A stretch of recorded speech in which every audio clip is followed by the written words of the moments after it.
اللہ تعالیٰ نے ہم پر یہ فضل فرمایا ہے کہ ہمیں اللہ نے عظمتوں والے محبوب عطا فرمائے۔ نبی پاک صلی اللہ تعالیٰ علیہ وسلم کا علم بھی بڑا عظیم ہے، حضور کے معجزات بھی بڑے عظیم ہیں، کمالات بھی بڑے عظیم ہیں، فضائل، شمائل، خصائل۔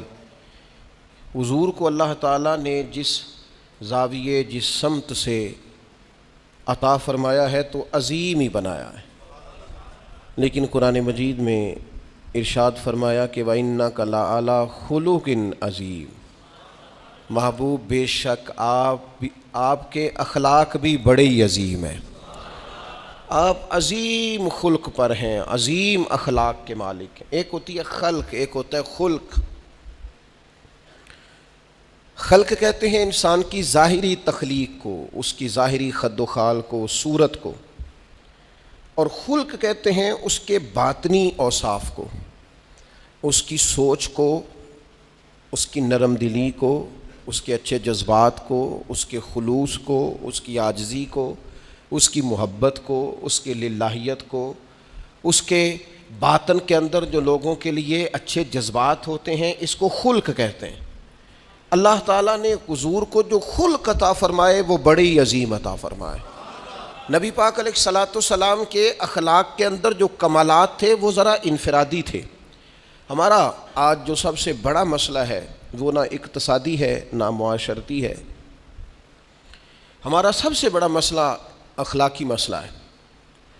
قومیں، ملتیں، قبیلے جب اخلاق چھوڑ جاتے ہیں اور جب وزاداری چھوڑ جاتے ہیں اور جب عظمت کردار چھوڑ جاتے ہیں تو وہ خود بخود بیک ہونے لگتے ہیں، وہ پیچھے ہٹنے لگتے ہیں۔ بہت سارے لوگ بام عروج پر ہوتے ہیں، آگے نکلتے ہیں، لیکن اپنی اخلاقی کمزوریوں کی وجہ سے وہ پستیوں کی طرف سفر شروع کر دیتے ہیں۔ انسان کے لیے سب سے زیادہ ضروری یہ ہوتا ہے کہ وہ اخلاقی مضبوطی اپنی طبیعت میں پیدا کرے۔ بہت سارے دوست لوگوں سے پیار کرتے ہیں، لیکن بعد میں جب وہ ان کا اخلاقی رویہ دیکھتے ہیں تو خود بخود پیچھے ہٹ جاتے ہیں۔ ایک ہوتا ہے دوست کا ہونا، احباب کا ہونا، ایک اپنے قریبی لوگ بھی، بہن بھائی بھی اور اولاد بھی انسان کی اخلاقی کمزوریوں کی وجہ سے اس سے پیچھے ہو جاتی ہے۔ جب تک رویے میں، مزاج میں اخلاقی بلندی پائی جاتی ہے، نبی پاک صلی اللہ تعالیٰ علیہ وسلم نے فرمایا تم میں سے بہترین مسلمان وہ ہے جس کے اخلاق زیادہ اچھے ہیں، جس کی عادات زیادہ عمدہ ہیں، جو عظمت کردار کا حامل ہے۔ مزاج میں وفاداری ہونی چاہیے، مزاج میں خیر خواہی ہونی چاہیے۔ انسان بعض لوگوں کے لفظوں میں عاجزی ہوتی ہے، ویسے وہ عاجز نہیں ہوتے، ملتے بھی جھکے ہیں، لیکن ویسے عاجز وہ کہتے ہیں میں نے شیشے میں اتار لیا ہے، میں تیز آدمی ہوں، دیکھا میں نے اس کو بھی قائل کر لیا ہے۔ وہ لفظوں کے لحاظ سے، جھکاؤ کے لحاظ سے عاجز ہوتے ہیں، فی نفس ہی عاجز نہیں ہوتے۔ کچھ لوگ جملے کے لحاظ سے، اٹھنے بیٹھنے کے لحاظ سے، آؤ بھگت کے لحاظ سے خدمت گزار ہوتے ہیں، ویسے وہ خدمت گزار نہیں ہوتے۔ کچھ لوگ ایسے ہوتے ہیں جو اچھے جملے ترتیب دے کے کسی کو قائل تو کر لیتے ہیں، اس کو اپنی ہمدردی کا اظہار تو دلاتے ہیں، اشک شوئی تو کرتے ہیں، تسلی تشفی تو دیتے ہیں، ویسے خیر خواہ نہیں ہوتے۔ ویسے وہ بڑی اچھی دھیمی باتیں کر کے کہیں گے کہ یار کوئی مسئلہ نہیں، تو پریشان نہ ہو، تو ٹینشن نہ لے، میں تیرے ساتھ ہوں، پر نہیں نہ ساتھ ہوتے یار۔ زندگی میں وہ عجیب لمحہ تھا، وہ میرے ساتھ تھا پر میں تنہا تھا، ساتھ ہی تھا بندہ پر میں لوگوں کے ہجوم میں بھی اکیلا ہی تھا۔ اپنے اخلاقی رویے میں، خلق میں، مزاج میں، یعنی ڈھل جائے طبیعت انسان کی، اس کے رویے عمدہ ہو جائے اور یہ کام کشید نہ کرنا پڑے اسے۔ ہمارے علماء نے لکھا ہے خلق کا معنی یہ ہے کہ اچھے کام کرنے میں تکلیف نہ اٹھانی پڑے، خلق کا معنی یہ ہے کہ اچھے کام خود بخود بندے سے ہونے شروع ہو جائے، وہ خود بخود اچھے کاموں کی طرف اس کی طبیعت مائل ہو جائے، توجہ ہو جائے، اس کا مزاج بن جائے۔ یہ کب ہوتا ہے، کس وقت ممکن ہوتا ہے؟ جب آپ ہر وقت کی اخلاقی بلندی حاصل کرتے ہیں۔ نبی پاک صلی اللہ تعالیٰ علیہ وآلہ وسلم کا ایک طریقہ تھا کہ حضور کے مزاج میں اخلاق۔ بعض لوگ ایسے ہوتے ہیں جو بعض اوقات ایسی حرکت کرتے ہیں، ہوتے ہیں لوگ جو ایسی حرکت کرتے ہیں کہ سخت رد عمل کی ضرورت ہوتی ہے۔ بندے کا دل کرتا ہے نیرا ڈانٹے نہ، ڈنڈا بھی پکڑ لے، کرتے ہیں بعض اوقات بعض دوست ایسے کام. اور پھر ایک اور بڑا خطرناک رویہ ہوتا ہے. آپ کو پتہ ہے اسلام نے سب سے زیادہ ناپسند کسے کیا؟ غیبت کو. آپ کسی کے خلاف، کسی کے قبیلے گھر کے خلاف کسی کونے میں کھڑے ہو کے بات کریں، پہنچانے والے پہنچا دیتے ہیں. جو مزے لے کے سنتا ہے وہ مزے لے کے پہنچاتا بھی ہے. یہ پکی بات ہے. جس نے آپ کو ٹائم دیا نا سننے کا، وہ باز نہیں آئے گا، وہ پہنچائے گا بھی. آپ کی اخلاقی کمزوری نظر آ جائے گی، واضح ہو جائے گی. آپ سامنے والے، اچھا کچھ لوگ وزادار ہوتے ہیں، انہیں پتہ چل جاتا ہے بندہ ٹھیک نہیں، لیکن پھر بھی وہ قبول کریں تو اس کا مطلب ہے وہ بندہ اعلیٰ ظرف ہے جس نے رکھا ہوا ہے. تو یہ سمجھتے میں چلاک ہوں، میں اپنی تیزی کے ساتھ گزارا کر رہا ہوں. وہ اعلیٰ ظرف ہے جس نے اتنا کچھ پتہ ہونے کے باوجود بھی تیرے لیے کوئی لفظ، وہ بندہ با اخلاق ہے، با مروت ہے، وزادار ہے، وفادار ہے. تو میرے عزیز، نبی پاک علیہ الصلوۃ والسلام نے ان اخلاق کی طرف ہماری توجہ دلائی ہے جن میں لوگ بچتے نہیں کہ یہ کام میں نے نہیں کرنا، مجھے کیا لگے، میرا کیا لینا دینا. مثلاً ایک تاجر تھا حضور کے زمانہ نور میں، وہ پھلوں کی تجارت کرتا تھا، مشکوٰۃ شریف میں موجود ہے. کسی وجہ سے اسے نقصان ہو گیا. تو انسان جب تجارتیں کرتا ہے، زندگی گزارتا ہے، تو جہاں اسے نفع ملتے ہیں وہاں کہیں کہیں اسے خسارے بھی ملتے ہیں. تو الگ بات ہے کہ ہم صرف نفعوں کے قائل ہوتے ہیں، خساروں کے قائل ہی نہیں ہوتے. وہ تاجر تھے، پھلوں کے تاجر تھے، بڑی اچھی تجارت کرتے تھے، کسی وجہ سے نقصان ہو گیا. اب وہ حضور کی بارگاہ میں آئے. ہمارے ہاں یہ ہوتا ہے کہ لوگ کہتے ہیں میرا کیا لینا دینا، بلکہ اگر کوئی بندہ اس طرح کا مسئلہ حل بھی کرا رہا ہو تو کہنے حضرت صاحب تو آڈا نہیں ہے کام. اس تاجر نے اس بارگاہ میں آ کے کہا جہاں جو آ جاتا ہے ہمیشہ بامراد ہی جایا کرتا ہے. یا رسول اللہ صلی اللہ تعالیٰ علیہ وسلم، میں پریشان ہو گیا ہوں. اور پہلے جب آدمی مالدار ہوتا ہے تو دائیں بائیں رش بھی ہوتا ہے، اور جب اس طرح کے حالات ہو جائیں تو وہ جو بڑے قریبی ہوتے ہیں وہ بھی کئی دفعہ ساتھ چھوڑ جاتے ہیں. ساری عمر ہی آٹا گد ہے تے لکھاں کیتے پیڑے، اب وقت آیا ہی تے محمد بخشا کوئی نہیں ہوں بیٹھا نیڑے. لوگ نکل جاتے ہیں، کمزور پڑ گیا بندہ بیچارہ. حضور کی بارگاہ میں عرض گزار ہوا، یا رسول اللہ تکلیف میں ہوں. تاجر تھا، پھلوں کی تجارت کرتا تھا اور مشکوٰۃ میں موجود. نبی پاک علیہ السلام نے دعا بھی فرمائی، کرم نوازی بھی فرمائی، رحمت بھی فرمائی، عطائیں بھی فرمائی. لیکن حضور نے نا صحابہ سے فرمایا سارے مل کے اپنے بھائی کی مدد کرو. تھوڑے پیسے کسی نے دیے، تھوڑے کسی نے دیے، تھوڑے کسی نے دیے، مل کے. اور ایسے لوگوں سے جو لوگ بڑے اس کام کے لیے ہر وقت ذہنی طور پر تیار رہتے تھے، ان لوگوں سے کہا اس کے ساتھ چلو. لیکن اس کا قرضہ ابھی بھی جتنا چڑھ گیا تھا اتنے پیسے جمع نہیں ہوئے تھے. اللہ کرے میں آپ کو سمجھاؤں، یہ بھی اخلاقی بلندی والا کام ہے کہ کسی شخص کی کمزوری میں اسے اٹھانا، گرتے ہوئے کو سنبھالنا، پھسلنے والے کو سہارا دینا، بکھرنے والے کو بکھرنے سے بچا لینا، ٹوٹنے والے کو ٹوٹنے سے بچا لینا، پریشان ہو جانے والے کو سمیٹ لینا.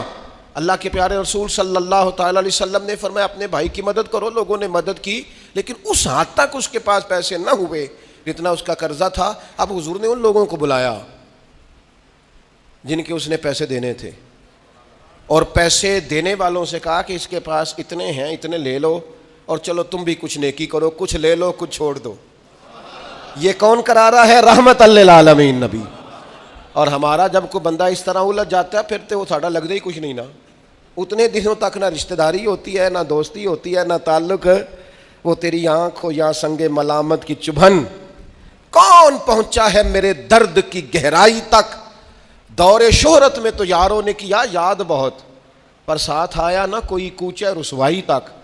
جب حالات خراب ہوتے ہیں تو سب سے پہلا کام یہ ہوتا ہے میرا تعلق کوئی نہیں، اور جب ٹھیک ہوتے ہیں تو پھر بڑی لمبی رشتہ داری نکلتی ہے. ہو کہتے ہیں وہ بڑی دور کے میرے قریبی تعلقات ہیں، وہ بڑا دور کا رشتہ ہے، میرا بڑا قریبی لین دین ہے. تو بڑی عمدگی سے لوگ، بڑی دور شہرت میں تو یاروں نے کیا یاد بہت، پر ساتھ آیا نہ کوئی کوچہ رسوائی تک. جو عرض کرنے جا رہا ہوں اس پر آپ نے زیادہ غور کرنی ہے کہ اگر کوئی آدمی گر رہا ہو تو گرتی دیوار کو دھکا نہیں دینا، اسے سنبھالنا ہے. اس شخص کو وہ یار حالات ہو جاتے ہیں اوپر نیچے، انسان کمزور پڑ جاتے ہیں. راہ چلتے چلتے کئی دفعہ گاڑی کا صرف پیٹرول ہی ختم نہیں ہوتا، جو مفت میں پانی ملتا ہے کئی جگہوں پہ وہ بھی ختم ہو جاتا ہے، اور قریب قریب اس کی بھی کوئی شناخت نہیں ہوتی. کئی دفعہ صرف اور صرف پیٹرول کا مسئلہ ہی نہیں ہوتا، وہ جو 20 روپے میں ہوا ٹائر میں بھری جاتی ہے کئی جگہوں پہ وہ بھی نہیں ملتی. تو تسلی کے لیے اخلاقی رویہ یہ ہونا چاہیے کہ اگر کوئی بندہ کہیں کمزور پڑ رہا ہے، گر رہا ہے، تو اس کی اس کمزوری پر اسے تھاما جائے، اس کی حوصلہ افزائی کی جائے، تسلی دی جائے. لیکن ہمارا یہ ماحول نہیں ہوتا. میں اکثر کہتا ہوں دوستوں سے کہ جو آدمی اپنے گھر کی تیسری منزل شروع کرتا ہے نا، تیسرا لینٹر ڈالتا ہے، اسے سارے جا کے بھائیا کو کم ہو جاتے دسی، بھائی ہونے کیوں دسنا ہے، مالدار آدمی ہے، تیسرا لینٹر ڈال رہا ہے. لیکن وہ بیچارہ غریب آدمی جو بالے ڈال رہا ہے اور لکڑی کی چھت ڈال رہا ہے، وہ اگر کسی سے جا کے کہتا ہے نا تھوڑی امداد کرا دے میرا کام رک گیا، تو کہتے ہیں آپ نے پہلے بتانا تھا. اب تو نہیں نا، مطلب وہ تو بڑی پرانی بات تھی، وہ تو میں نے بانٹ دیا، رمضان میں بڑا کر دیا، فلانی جگہ بڑا. یہ لہجہ درست، یہ اخلاقی رویہ نہیں. درد دل اور چیز کا نام ہے، خیر خائی اور چیز کا نام ہے. وہ کسی نے کہا تھا کہ پلا کر گرانا تو سب کو آتا ہے، مزہ تو تب ہے کہ گرتوں کو تھام لے ساکی. کوئی گر رہا ہو اس کا بازو پکڑنا، اس میں مزہ ہے، اس میں لطافت ہے، اس میں حسن ہے. اور ایک دوسرا اخلاقی رویہ جس کی بہت زیادہ ضرورت ہے، جو ہمارے زیادہ ساتھ ہوتے ہیں نا، غلطیاں بھی انہوں نے ہی کرنی ہوتی ہیں. جو آپ کے ساتھ نہیں، انہیں آپ کو معاف بھی نہیں کرنا پڑتا. معاف کسے کرنا پڑتا ہے؟ معاف کسے کرنا پڑتا ہے؟ اپنے خادم کو. اگر آپ آفیسر ہیں تو اپنے ملازم کو. معاف کسے کرنا پڑتا ہے؟ اپنے بہن بھائیوں کو، رشتہ داروں کو، اہل خانہ کو. معاف کسے کرنا پڑتا ہے؟ اپنے شاگردوں کو، ارادت مندوں کو، دوست احباب کو، اپنوں کو معاف کرنا ہوتا ہے. کسی کے ساتھ آپ کا کئی دفعہ دوست آ جاتے ہیں، میں عمرے پہ جا رہا ہوں، کوئی غلطی ہوئی تو معاف کر دینا. تو میں کہتا ہوں مجھ سے آپ کیا معافی مانگیں گے؟ آپ ادب سے مل کے چلے جاتے ہیں. جن کے ساتھ آپ کا اٹھنا بیٹھنا ہے ان سے معافی مانگیں. جو زیادہ قریب رہیں گے غلطیاں بھی تو وہی کریں گے نا، جو روز مانتے ہیں، کسی وقت سستی بھی دکھاتے ہیں. تو معاف تو کرنا ہوتا ہے اپنوں کو. ایک خاص بات کروں آپ سے، بیٹیوں کو معاف نہیں کرنا پڑتا، معاف بہو کو کرنا پڑتا ہے. کر کے تو دیکھو نا یار. ایک معیار ہے بیٹی کے لیے، وہ بیاہ کے کسی جگہ گئی ہے، اس کی شکایت آئی ہے، تو ہمارا جواب یہ ہے کہ ابھی بچی ہے، سیکھتے سیکھتے سیکھ جائے گی. یہ جواب بنائیں بہو کے لیے. اگر وہ غلطی کرے، اس کی ساس شکایت کرے، اس کا خاوند شکایت کرے، تو یہ بہو کے لیے بولیں کہ ابھی بچی ہے، سیکھتے سیکھتے. یہ بہو کے لیے بات کریں کہ بچی ہے، سیکھتے سیکھتے. یہ بہو کے لیے ضرورت ہے اس کی. بیٹی کے لیے تو اس کی ضرورت، بیٹی غلطی کرے تو اس کے وکیل بن جاتے ہیں.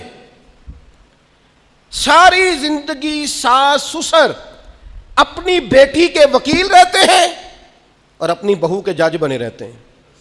اس کے لیے فیصلے سناتے ہو، اس کی وکالت کرتے ہو. یہ بیٹی نہیں کسی کی، اس کے جج بن گئے ہو، اس کے حق میں فیصلوں کا اعلان ہے، اس کے لیے وکالتوں کا اعلان ہے. چھ معنی دار. مسلمان کا یہ اخلاقی رویہ نہیں ہوتا. نبی پاک علیہ الصلوۃ والسلام نے ہمیں سبق دیا ہے، جو قریب رہنے والے ہیں انہیں ہی تو معاف کرنا ہے، دوسرے کو تو معاف کرنا ہی نہیں پڑتا. اپنوں کو ہی تو معافی کی ضرورت ہوتی ہے، چونکہ اپنوں نے ساتھ رہنا ہے. حضرت انس بن مالک رضی اللہ تعالیٰ عنہ یہ بڑے خوش نصیب خوش بخت انسان ہیں. کہتے میری اماں خود مجھے حضور کی بارگاہ میں چھوڑ گئی تھی کہ یا رسول اللہ یہ آپ کی خدمت کرے گا. کہتے میں نے 10 سال حضور کی نوکری کی ہے، نبی پاک نے کبھی اوف بھی نہیں کہا. بلکہ بخاری مسلم میں ایک انوکھی بات موجود ہے. فرماتے ہیں مجھے ایک دن حضور نے فرمایا جا یہ کام کر کے آ. کہتے میرے دل میں یہی تھا کہ فوراً جاؤں گا. اسی طرح لفظ موجود ہیں، میرے دل میں تھا جاؤں گا، کر کے آؤں گا. حضور نے فرمایا کر کے آ. دل میں پکا ارادہ تھا جاؤں گا، لیکن اپنی زبان سے میں نے کہا حضور میں نے کوئی نہیں جانا. یہ کیوں بات کی؟ یہ ذرا لاڈ کے ساتھ کی، یہ ذرا ناز کے ساتھ کی، یہ ذرا نا محبت کے ساتھ کی. یہ ذرا حضور جو پیار کرتے تھے نا، اس پیار کو سامنے. حضور میں نے نہیں جانا. تو کہتے ہیں حضور تھپکی دے کے، یہ غلام سے بات ہو رہی. حضور فرمانے لگے چل نہ، تجھے کہا ہے نہ جا کر کے آ. کہتے میں چلا گیا، اسی ارادے سے گیا تھا جاؤں گا، لیکن رستے میں جب میں گیا تو بچے کھیل رہے تھے، میں نے بھی کھیلنا شروع کر دیا. کھیل رہا ہوں دیر ہو گئی. حضور نے بھیجا تھا کسی کام. اب جب زیادہ دیر ہوئی تو کریم گھر سے نکلے، اور جب حضور نے مجھے دور سے دیکھا اور مجھے کریم کے آنے کا پتہ چلا تو اب میں ڈرا. اب میرا انداز بڑا جدا گانا ہو گیا، کیونکہ حضور نے بھیجا تھا. یہ تو خادم کی بات ہے نا. سچی گل دسیا جی اپنا منڈا بھی کدے نہ جائے تھے، اور تینوں میں کلیا سی تو گیا کیوں نہیں؟ ناراض نہیں ہونا آپ نے، لیکن چلو بچہ ہے، کسی وقت دیر سویر بھی ہو ہی جاتی ہے، کیوں اتنی سختی کرتے ہیں؟ حضرت انس بن مالک کہتے ہیں جب حضور کو آتے دیکھا تو میں پوری طرح ڈر گیا، لیکن قریب محبوب جب میرے قریب آئے اور مجھے ڈرا ہوا دیکھا نا تو پھر رحمت للعالمین محبوب کی رحمت کا بادل چھایا، اور جب حضور مجھے دیکھ کے ہنسے نا بس وہ ہنس گئے اور میرا کام بن گیا۔ بس کریم تھوڑی دیر ہوئی ایک آیا کالیاں زلفاں والا، ایویں دو کڑیاں میرے من وچ رکیا تے کر گیا نور اجالا، بات بن گئی، بات طبیعت ٹھنڈی ہو گئی۔ تو حضور فرمانے لگے میں نے کہا تھا جاؤ، گئے نہیں؟ اب جب حضور مسکرا گئے تو بات ہی ختم ہو گئی۔ یا رسول اللہ صلی اللہ علیہ وسلم جانے لگا ہوں، تو حضور نے پھر شروع سے بات شروع کر دی، حضور جانے لگا ہوں، فرمایا جا دوڑ کے آ، پھر جو کہا تھا وہ کر کے آ۔ لیکن وہ بیچ میں جو دیر ہوئی تھی، وہ جو لیٹ ہوئی تھی اور جو میں کہہ کے آیا تھا میں نے نہیں جانا، حضور نے اس بات پر مجھ سے کوئی سختی نہیں کی۔ میرے عزیز، اپنوں نے تو غلطی کرنی ہے، معاف کس کو کرنا ہے؟ اپنوں کو، لیکن ہم نے باہر ساری دنیا کو معاف کر دیا ہے، اپنوں کو ہم معاف کرنے کو تیار نہیں۔ اپنوں کو معاف کرنا ہے، اپنوں سے درگزر۔ اور پھر آپ اگر کوئی دینی تعارف رکھتے ہیں، آپ نمازی ہیں، آپ حاجی صاحب ہیں، آپ بزرگ ہیں، آپ شیخ ہیں، تو پھر تو آپ کے اخلاق میں اور زیادہ وسعت ہونی چاہیے۔ جیسے جیسے بندے کی عمریں بڑھتے جائیں نا ویسے ویسے اسے میٹھا ہونا چاہیے، کڑوا نہیں ہونا چاہیے۔ جیسے جیسے اس کی تسبیح بڑھتی جائے ویسے ویسے اس کا لہجہ بھی وسیع ہونا چاہیے، اس کے مزاج کے اندر دینی اگر آپ تعارف رکھتے ہیں تو پھر تو آپ کو، میں آپ سے عرض کروں، میں کئی دفعہ دوستوں سے شکوہ کرتا ہوں، میں کہتا ہوں یار ہم تو جو کہنا چاہتے ہیں وہ بھی نہیں کہہ سکتے، ہم تو سونا چاہتے ہیں ڈھب سے سو نہیں سکتے، ڈھونڈتے پھرتے ہیں جگہ ملے کوئی آرام کرنے کو۔ کیوں؟ اس لیے کہ دینی تعارف رکھتے ہیں۔ آپ نے وہ دعویٰ ہی نہیں کرنا تھا، یہاں تے چٹی چادر لا دے نا کڑیے تے پین فقیراں دی لوئی، چٹی چادر تے پھر داغ لگیندا ہی تے لوئی نو داغ نہ کوئی۔ جب آپ کا دعویٰ ہے کہ ہم نے کام کرنا ہے اور بڑی اوپر والی سطح پہ کرنا ہے تو پھر آپ آرام ڈھونڈتے پھریں، پھر آپ قرار ڈھونڈتے پھریں، تو یہ تو دو باتیں ہو گئی۔ ایک بات کرنی پڑے گی، دینی تعارف رکھنے والے آدمی نے اگر اس نے دین سکھانا ہے اپنے بچوں کو، اپنے گھر والوں کو، تو حسن اخلاق سے سکھائے گا۔ وہ اگر ڈنڈا پکڑ لے ہر وقت، سختی بھی کریں جہاں ضرورت ہو، لیکن اگر اس کا لہجہ ہی ہمیشہ کے لیے تلخ ہو جائے گا تو وہ کبھی بھی دین سکھانے میں کامیاب۔ انسان بہت سارے دینی غلطیاں کرتے ہیں، میں بہت سارے لوگوں کو دیکھتا ہوں وہ اس طرح تنقید کر رہے ہوتے ہیں جیسے انہوں نے پہلے اسے پورا درس نظامی پڑھایا ہے، اصول پڑھائے ہیں، تو اب غلطی کر رہا ہے تو تنقید کر رہے ہیں۔ بھائی عام آدمی ہے، اس سے غلطی ہوگی، بڑی اہم بات بھی، بہت بڑا آدمی بنیادی بات سے بھی کسی وقت ناآشنا ہو سکتا ہے، لیکن آپ کے لہجے میں سختی ہے، آپ بات کرتے ہیں تو تلخ کرتے ہیں، آپ سے کوئی دینی کلام کیا جاتا ہے تو آپ سخت ہیں۔ دینی لوگوں کو چاہیے کہ وہ دین سکھائیں تو اس میں بہت زیادہ اخلاق کا خیال رکھیں۔ غلطیاں کریں گے لوگ، اگر آپ عالم ہیں اور آپ کے پاس کوئی دینی معلومات ہیں تو پھر آپ کو اس کی خوبصورتی کا بھی پتہ ہونا چاہیے۔ آپ نے حضرت معاویہ بن حکم رضی اللہ تعالیٰ عنہ کہتے ہیں میں نے حضور کی مسجد شریف میں نماز پڑھی تو ایک شخص کو نا چھینک آئی، یہ بھی بخاری مسلم میں موجود ہے، تو میں نے نماز میں کہہ دیا یرحمک اللہ، یہ چھینک آنے کا جواب ہوتا ہے، میں نے یہ نماز میں کہہ دیا، تو بہت سارے لوگ مجھے گھورنے لگ گئے، کچھ نے اپنے ہاتھ بھی مارے زانوں پر کہ یہ کیا کر رہے ہو، نماز میں بول رہے ہو۔ فرماتے ہیں نماز مکمل ہوئی اور یہ لفظ ہے حضرت معاویہ بن حکم رضی اللہ تعالیٰ عنہ کے، فرمانے لگے قسم اللہ کی میں نے حضور سے بہتر سمجھانے والا نہ پہلے کبھی دیکھا ہے نہ بعد میں کبھی دیکھا ہے۔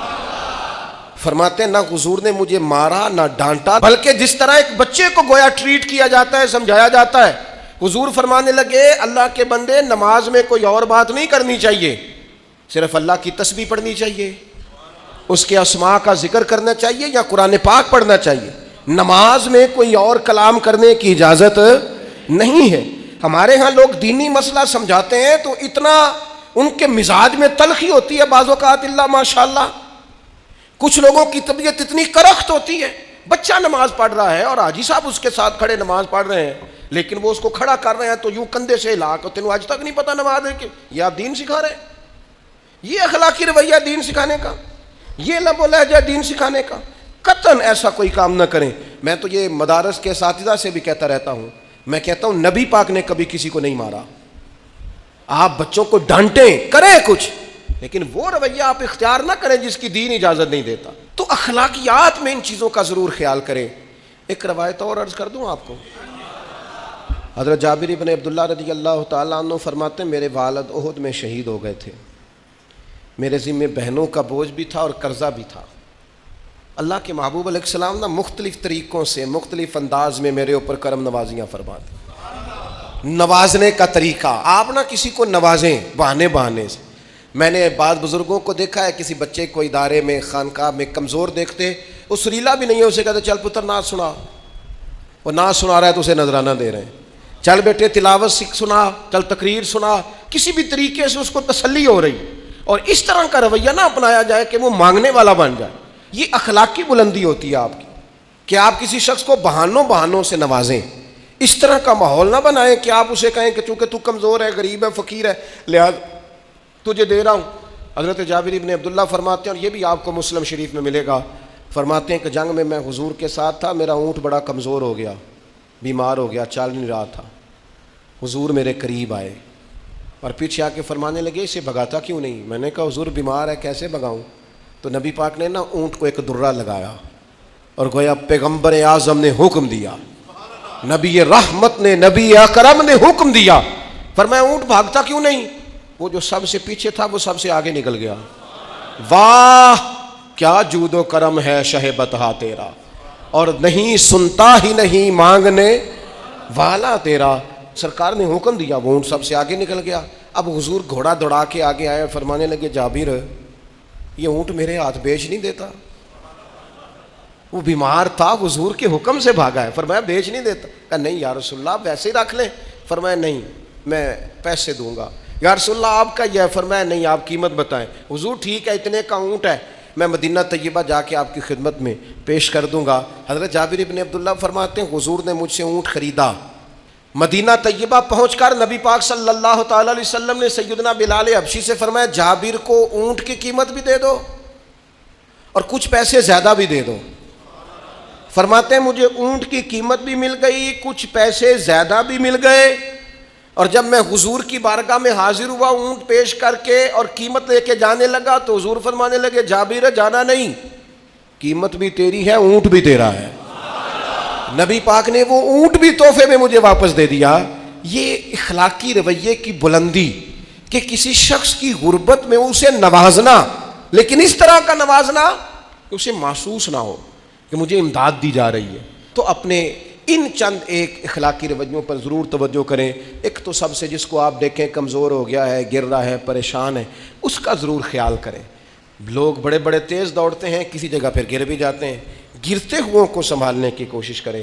دوسری گزارش یہ کی ہے میرے عزیز، جو ہمارے قریبی لوگ ہیں انہیں تو ہم نے معاف کرنا ہے، اپنوں کو ہی تو ضرورت ہوتی ہے کہ درگزر کر کے اپنے ساتھ رکھا جائے، پیار کر کے اپنے قریب کیا جائے۔ اور تیسری گزارش یہ ہے کہ اگر آپ کسی کو دینی پیغام دینا چاہتے ہیں تو نہایت محبت کے ساتھ، نہایت خلوص کے ساتھ دینی مسئلہ آپ کسی کو بھی بتائیں تو اسے چھوٹا بچہ سمجھ کر آپ ڈیل کریں، شدت نہ اختیار کریں دین بتانے میں، وہ لہجہ اختیار نہ کریں جس لہجے میں محسوس ہو کہ آپ خود بااخلاق نہیں ہیں تو آپ کسی کو کیا سمجھائیں گے۔ اور چوتھی گزارش یہ کی ہے جب کسی کی مدد کریں اسے رسوا کر کے نہیں، کسی کی پھیلی جھولی دیکھ کر خوش ہو کے نہیں، بلکہ آپ اعزاز بھی اس شخص کو عطا کریں اور رویہ اس طرح کا اختیار کریں جس میں محسوس ہو کہ اس کی عزت نفس مجروح نہیں ہوئی۔ ان چیزوں کو پیش نظر رکھ کے جب اخلاقی بلندی ہم حاصل کریں گے نا، ایک میں اور بات بڑی ضروری آپ کی خدمت میں عرض کروں، جو آدمی بھی اپنے آپ کو بڑا سمجھتا ہے، وہ مالی طور پہ بڑا ہے، علمی طور پر بڑا ہے، عہدے کے طور پہ بڑا ہے، قبیلے کے طور پہ بڑا ہے، خاندان میں بڑا ہے، وہ کسی بھی مقام پر کسی بھی انداز میں بڑا ہے، اللہ نے فضل کیا وہ بڑا ہو گیا، اسے سمجھ آ گئی ہے کہ کچھ لوگ میری بات سنتے ہیں، میرا فیصلہ مانتے ہیں، تو وہ اچھی طرح سمجھ لے کہ اگر وہ اللہ کے فضل سے اسے کوئی موقع مل گیا بڑا ہونے کا تو وہ اپنے اخلاق کو بڑا کرے، پھر اپنے کردار کو بڑا کرے، پھر اپنے حوصلے کو، ظرف کو اور اپنے ذہن کو بڑا کرے، اس لیے کہ آپ اپنے کردار کی اور حوصلے کی بنیاد پر بڑے بنیں گے۔ صرف یہ کہ 2-3 آپ کے نام کے ساتھ القابات لگ جائیں اور چند لوگ آپ کو سلوٹ کرنے لگ جائیں، اس سے نہیں پتہ چلے گا کہ آپ بڑے ہیں۔ کردار و عمل سے خوشبو آئے گی تو پتہ چلے گا آپ کتنے بڑے ہیں۔ اللہ تعالی ہمیں سمجھنے کی توفیق عطا فرمائے۔